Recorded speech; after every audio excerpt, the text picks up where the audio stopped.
Jesús. No endurezcan hoy su corazón. Escuchen la voz del Señor.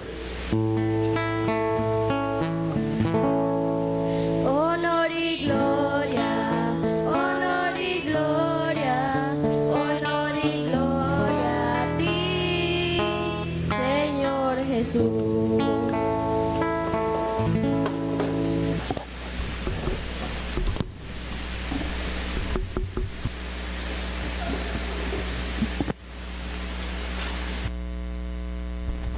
El Señor esté con ustedes. Lectura del Santo Evangelio según San Mateo.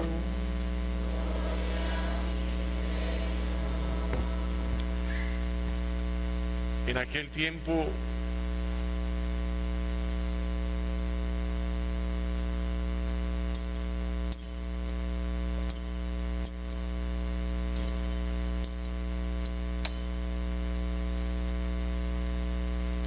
tiempo dijo Jesús a sus discípulos: cuiden de no practicar su justicia delante de los hombres para ser vistos por ellos.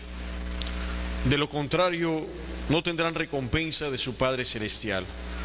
Por tanto, cuando hagas limosna, no mandes tocar la trompeta ante ti como hacen los hipócritas en las sinagogas y por las calles para ser honrados por la gente. En verdad les digo que ya han recibido su recompensa.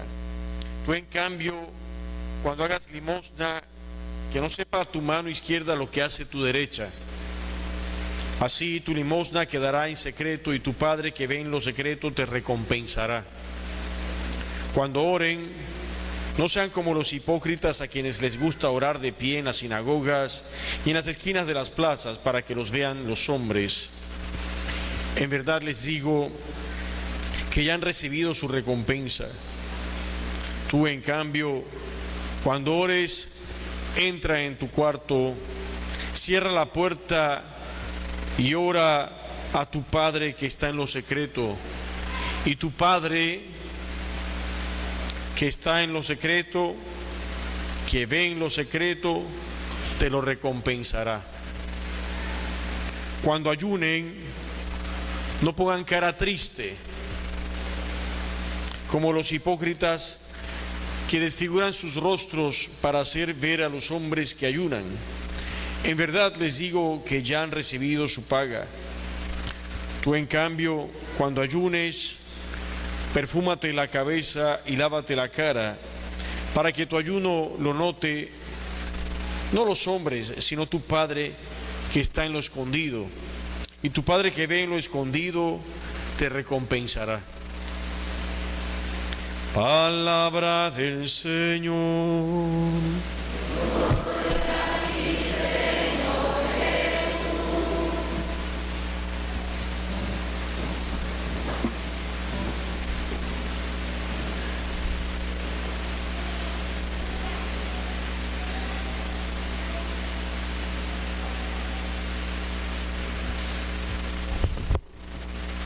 La Cuaresma, como hemos escuchado, es un tiempo favorable. Los cristianos tenemos la dicha, la bendición de poder vivirla cada año. Es un tiempo favorable para encontrarnos con Dios. De hecho, la exhortación de Pablo es que es un tiempo favorable para reconciliarse con Dios. Entonces, es un tiempo para, como cristianos, valorar el tiempo, ¿no? Ante todo valorarlo, valorar estos 40 días de preparación, porque ya va a ser hasta el próximo año, si estamos el próximo año, porque no sabemos si estamos el próximo año, puede ser que sea nuestra última Cuaresma. El cristiano siempre tiene que vivir, no de manera fatalista, pensando que la muerte está, no, sino de manera esperanzadora, con esperanza y con la mirada puesta en la realidad futura, y que eso sea lo que determine su manera de ser, de actuar, de pensar, de sentir. Entonces, Es un tiempo de gracia que se nos concede. Pero ¿cuál es debe ser el principal objetivo de este tiempo de gracia? Reconciliarnos con Dios, dice San Pablo en la carta a los Corintios. La reconciliación. Entonces, este es un concepto, una idea, un término que los cristianos debemos dominar mucho. De hecho, el sacramento de la confesión también se llama sacramento de la reconciliación. La vida cristiana, la experiencia de fe nuestra de los cristianos, se centra sobre todo en eso, en reconciliarnos con Dios, en buscar siempre esa paz con Dios, es estar con Dios. Y obviamente la reconciliación con Dios implica muchas cosas. Implica la reconciliación con uno mismo, con nosotros mismos. El ser humano arrastra muchas heridas siempre, heridas infligidas por la historia personal de cada uno. Y uno tiene que sanarse de esas heridas, uno reconciliarse consigo mismo. Uno ha hecho cosas que, pues, mea culpa se dice, ¿no? Que lo hacen sentirse con remordimiento, porque no hizo esto, porque descuidé aquello, porque no a tiempo no atendí esto, porque pues no dediqué el tiempo que tenía que dedicar a una situación o a una persona que ahora ya no está.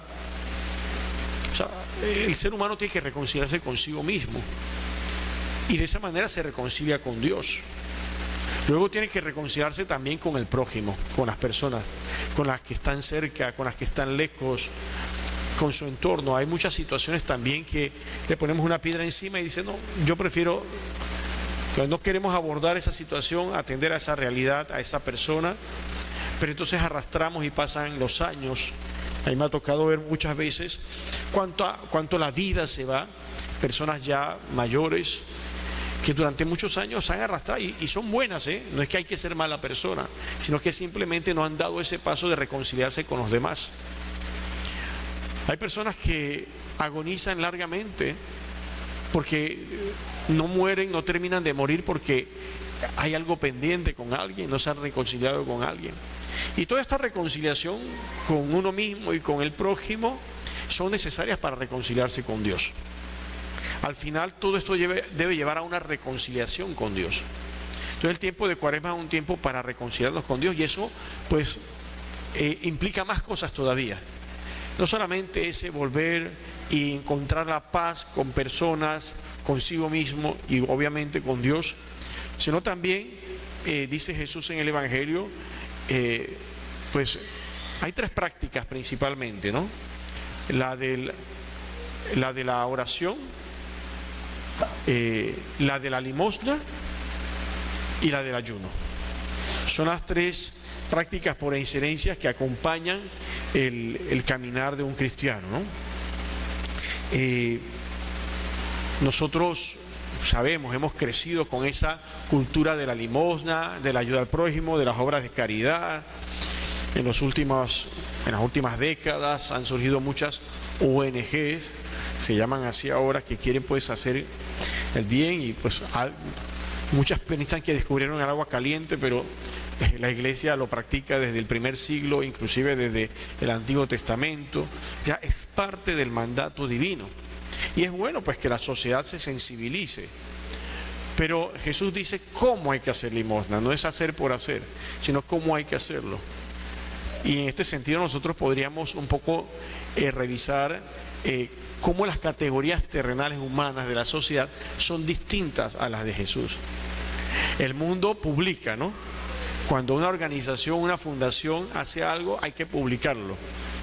Hay que decírselo a todo el mundo, tiene que salir en las redes sociales, tiene que salir en la televisión, ¿no? Y vienen con esos cheques gigantescos y los ponen así para que todo el mundo sepa que esa empresa donó tanto. No es que sea algo malo, pero es distinto de lo que el Evangelio nos enseña, nos pide. Nosotros el Evangelio, en este miércoles de ceniza, nos pide que la limosna sea hecha con discreción. Sí tiene que ser ejemplo, obviamente, para los demás, pero no para una glorificación del que hace la limosna, sino para iluminar la limitación que el que no la está haciendo pueda estar experimentando. Entonces nuestra limosna debe ser hecha con discreción, con modestia, con sencillez, no con bombos y platillos ¿ve? Y esto es lo que pasa muchas veces, ¿no? A veces hay que hacerlo así para que la gente pues ayude, porque hay que ayudar, ¿no? Y a veces, pues, pero ojalá y el ser humano comprenda que eso no es lo más importante, la gloria personal. Es más, esto puede convertirse en un límite para entrar en el reino de los cielos.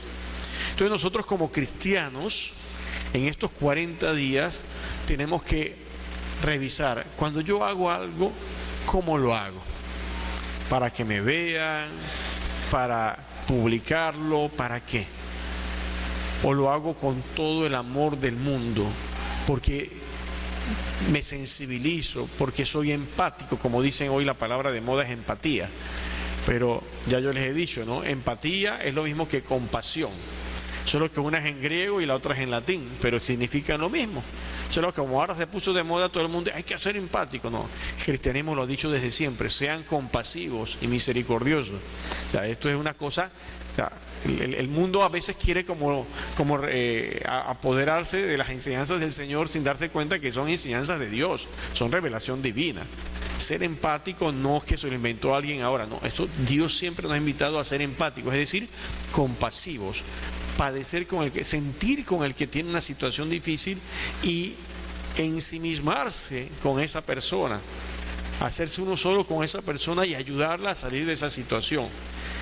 En eso consiste la limosna, no solamente en firmar un cheque o en dar una ayuda, eso está bien, pero Dios a los cristianos nos pide ir más allá, hacer un salto de cualidad mayor y sentir con el que sufre. Entonces pidámosle al Señor en esta cuaresma que nos ayude a sentir con el que está sufriendo y que nos dé la capacidad de ir al encuentro de esas personas que sufren, ¿no? Yo siempre pongo de ejemplo, me gusta mucho la palabra del buen samaritano, ¿no? Porque los que evitan atender al buen samaritano, a la persona que ha sido agredida y atacada, son personas religiosas, un levita, un sacerdote, quizás porque tenían compromisos y tenían que quedar bien. Sin embargo, el samaritano, cuya fe a veces era hasta cuestionada, cuya integridad, es el que atiende a esta persona que se olvida de todo lo que tiene que hacer para atender a esa urgencia. Entonces es propio de nuestra fe cristiana, es propio de nuestro caminar tener esa empatía, esa compasión, esa misericordia. Entonces, otra realidad que Jesús nos invita a vivir de una manera radical y correcta es precisamente también la de la oración. O sea que este tiempo de gracia, este tiempo favorable para reconciliarnos con Dios, es un tiempo en el cual, además de dar limosna en el sentido amplio de la palabra, es un tiempo para crecer en la oración. La oración tiene que ser constante. Es que se la pasa rezando todo el día. ¿Y cuál es el problema? ¿Cuál es el problema? Si usted vive intensamente su vida con Dios, todas sus jornadas de oración, porque usted tiene a Dios siempre presente y usted va limitando las acechanzas del maligno para que no entre en su vida. Claro, si esa oración no es de la manera que Jesús la plantea, entonces si usted está rezando para que lo vean que usted es un santurrón, eso también Jesús lo condena. Dios rechaza ese tipo de oración. La oración tiene que ser una experiencia muy íntima de encuentro personal con Dios. Por eso yo les insisto tanto en que allí está la capilla del Santísimo. No cuesta nada, usted no tiene que pagar nada por entrar allí. Si usted va a atenderse una enfermedad, pues usted ya paga seguro social, y el que no tiene que ir a clínica privada y tiene que pagar para entrar allí para que lo atiendan, o para cualquier otra ayuda, asistencia que usted necesite. Entrar en la capilla del Santísimo no cuesta nada y no lo aprovechamos para ponernos ahí delante del Señor a orar, a hablar con Él, a estar ahí 5 minutos, 15 minutos, media hora, 1 hora, según la necesidad o como usted administre su tiempo en la intimidad. Pero además de estar ahí en la presencia real de Jesús, usted puede también en su casa. Siempre les he dicho, tengan un rincón dentro de la casa. Por muy pobre que sea, el pobre tiene un espacio, una pared completa, así, dedicada ¿a qué? ¿Qué tiene ahí? El Sagrado Corazón de Jesús. La imagen de la Virgen. ¿Qué tiene en esa pared? Toda casa, hasta del más pobre, yo creo. La televisión. Ponemos la televisión en toda una pared, la dedicamos. Una sala especial que originalmente era para compartir, convivir, pero ahora, por eso mi consejo siempre es sacar las televisiones de las salas. Que las salas deben ser para interactuar. Llévesela para el cuarto si quiere, o yo qué sé, o póngala por allá en la cocina. La televisión dedíquele un ratito al día para ver las noticias o una película de vez en cuando. Pero la televisión se ha convertido en la oración del ser humano. Es como llega y ¡pum!, lo primero prende la televisión y a dedicarle horas a la televisión. ¿Cuánto tiempo le dedicamos a la oración? Y podríamos hablar de otras cosas, ¿no? Entonces, aparte de Santísimo, usted en su casa tiene que crear un espacio para oración. Muchos sí lo tienen. Un altarcito, tienen la Virgen, tienen una imagen que los ayuda a mantener un ambiente espiritual dentro de la casa. A veces lo profanamos con las cosas que hacemos delante de esas imágenes religiosas que representan a Dios. Una pelea, una discusión en la familia, una falta de respeto de los hijos o entre los esposos, etcétera. Entonces la oración es sumamente importante, que este tiempo de Cuaresma la intensifiquemos. ¿Qué más podemos hacer para orar, para crecer en la oración? Orar en familia, no solo personalmente, para que los niños de pequeñitos se acostumbren a la oración, al rezo. Yo conozco aquí ya varios niños, tan chiquitos ya saben hacer el rosario, y encuentro gente mamullona que todavía no se lo sabe hacer, porque no se toman, es sencillísimo, no es nada difícil. Y otras oraciones, orar en familia, orar y comer juntos, a menos que sea demasiado difícil. El mundo consumista y tal ha hecho que la familia se disgregue y uno come por aquí, el otro come más tarde, no, yo como después, no, yo como en el cuarto, yo como...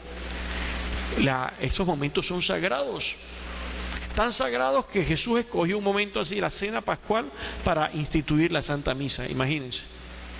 Entonces, antes de comer, sentarse todos juntos con solemnidad, bendecir los alimentos. Gracias, Señor, por esto. Una oración breve. Inclusive cuando terminan de comer, gracias, Señor, por estos alimentos que hemos recibido. Primero los bendicen antes de empezar, y al final dar las gracias por haberlos recibido. Crear momentos, o sea, hagamos el ejercicio. Ahora las redes sociales les proponen 20.000 cosas y la gente está cayendo. Que si curso para esto, que si curso para lo otro, que si entrenamiento para esto, que coach para lo otro, que si... Y la gente hasta paga para aprender a hacer esas cosas. Usted, para aprender a orar, no tiene que pagar. Aquí tuvimos reciente un taller de oración y vida. ¿Cuántos empezaron? Como 30 y terminaron nada más como 15. Bueno, algunos lo están haciendo en otra parte, pero miren cuántos están aquí. Eso se anunció muchos domingos, que iba a haber un taller de oración y vida. Y creo que ¿cuánto cobraron? Como $50 por este curso. 100, 200. Nada. No sé si algo para los insumos. Son $6, pero era porque les dieron un material y todo eso. Y sin embargo pagamos un montón de plata para tutorías de esto, para de lo otro. La oración tiene que ser una herramienta importante en nuestra vida cristiana. Y el tiempo de Cuaresma es para que nos ejercitemos en ella. ¿Qué les parece? ¿Saben cómo más se puede practicar la oración? En comunidad. Nosotros vamos a tener todos los viernes Via Crucis. Y no es para que usted vaya nada más cuando esté en el sector suyo. Usted puede ir ahora, este viernes nos toca en el sector de Barriada Panamá, Bello Horizonte, Coscuna, toda esa área. Empezamos en Bello Horizonte, en la parte alta, este viernes a las 7 de la noche, pasado mañana. Yo espero verlos a todos allí. Bueno, quizás alguno no va a poder por dificultad para caminar, lo hace desde su casa. Aprovechen, es un tiempo favorable. Vamos a ir orando en comunidad, meditando la pasión del Señor. ¡Qué belleza! Vivan la Cuaresma. Vivámosla intensamente, la oración en comunidad o con los vecinos. Los cristianos a veces quieren pedir permiso para todo. No, usted es libre. Si usted quiere orar en comunidad, ay, vamos a pedirle permiso al párroco. ¿Quién dijo que usted tiene que pedirle permiso al párroco para orar? Usted agarra a los vecinos de su vereda, de su calle, vecinos, el miércoles vamos a hacer el rosario en la casa de fulana, el martes. Usted lo que quiere unirse. Y usted, o sea, Jesús nos invita a la oración constante e insistente. Oren sin desfallecer. Bueno, pidamos al Señor que nos dé esa capacidad de encontrar ese gusto, ese placer, ese gozo de estar allí meditando delante del Señor, a veces en silencio, a veces contemplativamente. Y ustedes verán cómo eso nos ayuda, cómo eso ayuda a vencer las dificultades. No es que no van a haber dificultades, pero usted la va a afrontar de otra manera, con fortaleza, va poco a poco y va. Y la otra gran práctica importante de este tiempo, queridos hermanos, es el ayuno. Quizás el que más puede costar, ¿no?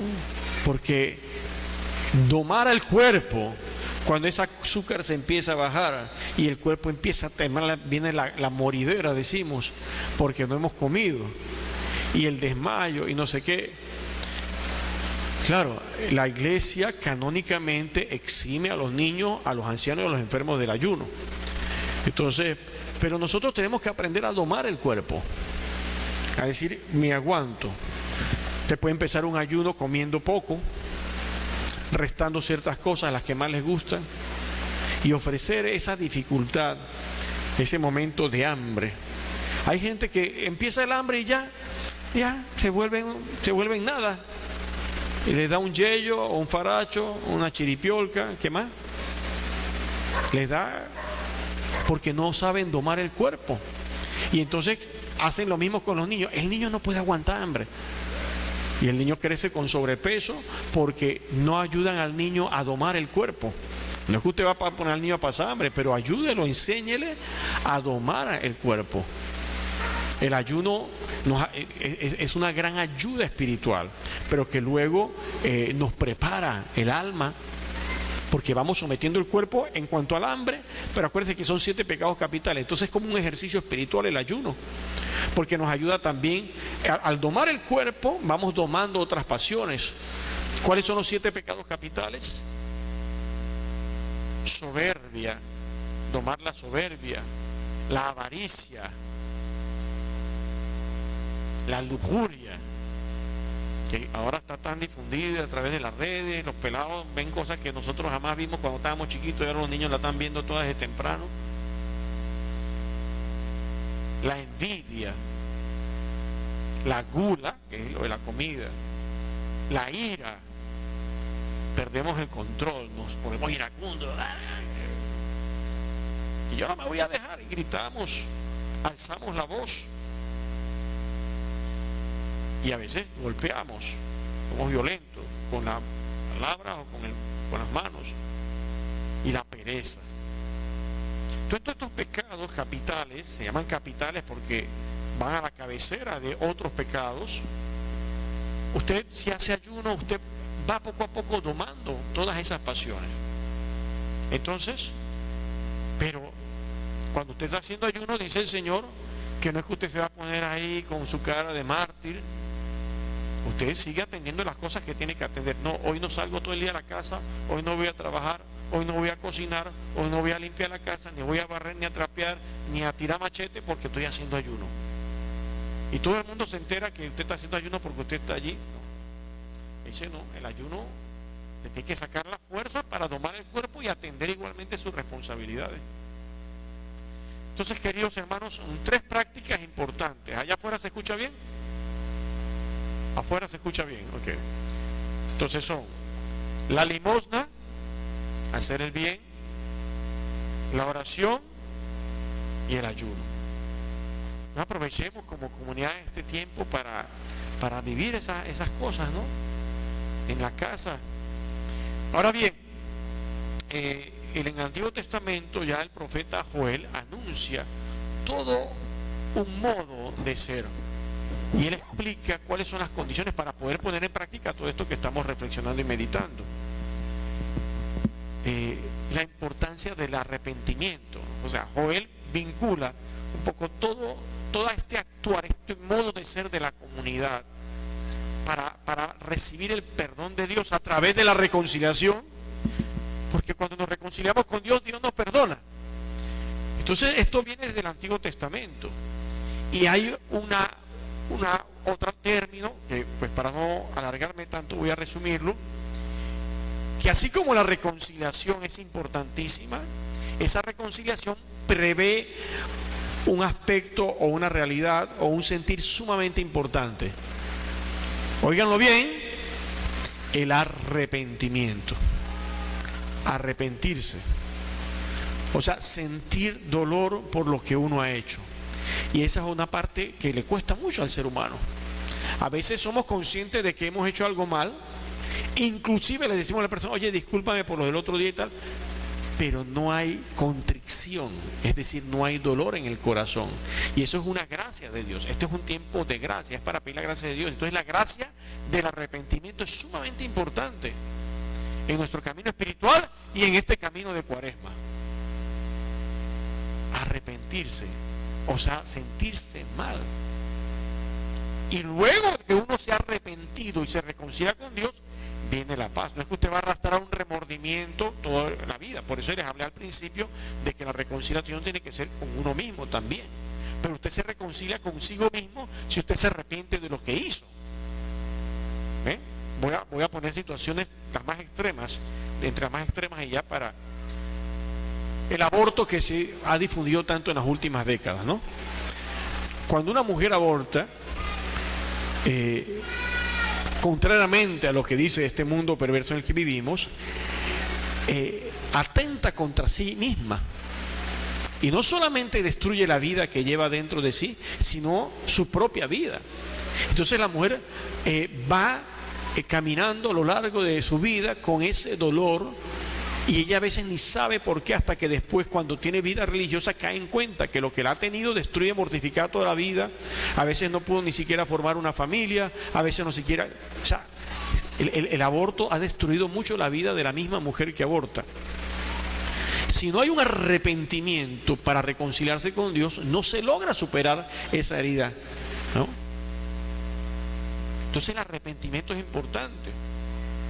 O a alguien que le hizo daño a una persona de una manera muy importante, alguien que se metió y destruyó una familia, separó un matrimonio, dejó a unos hijos sin papá y sin mamá porque ambos, cada uno cogió rumbo. Ya pasó, ok, pasó, ni modo, pero arrepiéntase, sienta dolor en el corazón porque haber destruido esa familia, ¿no? Y reconcíliese con Dios. Pero muchas veces preferimos como cerrar los ojos y decir no, y nos portamos bien, hacemos las cosas bien, porque pensamos que hacer todas estas cosas bien va a tapar el error que cometí hace 20, hace 30 años. Pero me sigo sintiendo mal. Me sigo sintiendo mal y sigo haciendo las cosas mal y algunas cosas me salen mal y mi vida pasan 10 años, 20 años, 30 años y estoy ahí. ¿Y qué es lo que pasa? Que no me he arrepentido de eso que hice. Ya, ni modo, ya la embarré. Ya pasaron 30 años, ya esa persona no va a volver a estar junta. Y ya está viejo este que me traje, o esta que me traje ya está vieja. Que la voy a tirar en la calle. No, ahora tengo que atenderlo y atenderla. Porque no se lo voy a devolver ahora viejito al que se lo quité o al que se la quité. No estoy diciendo que ahora... Pero claro, la vida espiritual es la que nos va ayudando a tomar las decisiones, a discernir, a tomar las decisiones correctas. Esto lo estoy diciendo es para que comprendamos la importancia del arrepentimiento, para que tengamos serenidad, para que tengamos paz, para que podamos llevar nuestra vida, lo que nos queda de ella, ya sean 50 años o 10 años, de manera serena. Y el tiempo de Cuaresma es para eso.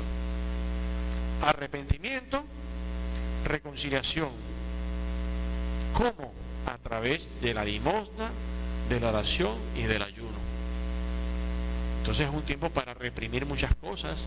Reprimir no quiere decir algo malo, es como abstenerse, pues para abstenerse, vamos a decir abstenerse de muchas cosas. Abstinencia. Bueno, queridos hermanos, pidámosle a Dios pues que sea un tiempo de gracia. Las cenizas que nos vamos a colocar ahora dentro de unos instantes, vivan ese momento, no vengan automáticamente como me voy, ya me puse la ceniza y voy por ahí pifiándola. No, vivan realmente como en el Antiguo Testamento los judíos eran llamados a recogerse, es un momento de suma espiritualidad, es un símbolo.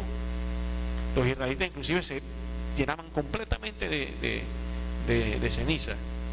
La iglesia, los cristianos hemos conservado el símbolo de la ceniza en la frente o en la cabeza, ¿no? Pero tiene que ir acompañado de una contrición, de una actitud de humildad. Por eso, una de las cosas que también yo los invito a practicar mucho, que nos cuesta durante la Cuaresma, es el silencio y el hablar en voz baja.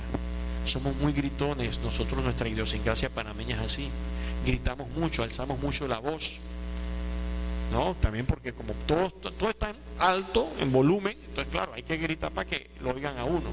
Entonces tratemos de ejercitarnos también en hablar más bajito, en dirigirnos al otro con más delicadeza.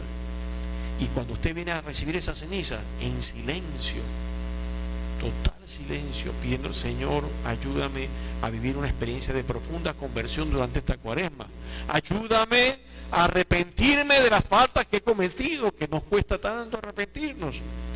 Ayúdame, Señor, a sentir dolor en el corazón por las cosas que hago y a darme cuenta, porque a veces las estamos haciendo y no, el famoso perverso lema del mundo, no tiene nada de malo, nos ha enredado la cabeza y nos hace creer que ciertas actitudes, ciertos comportamientos no tienen nada de malo, cuando realmente tienen mucho de malo.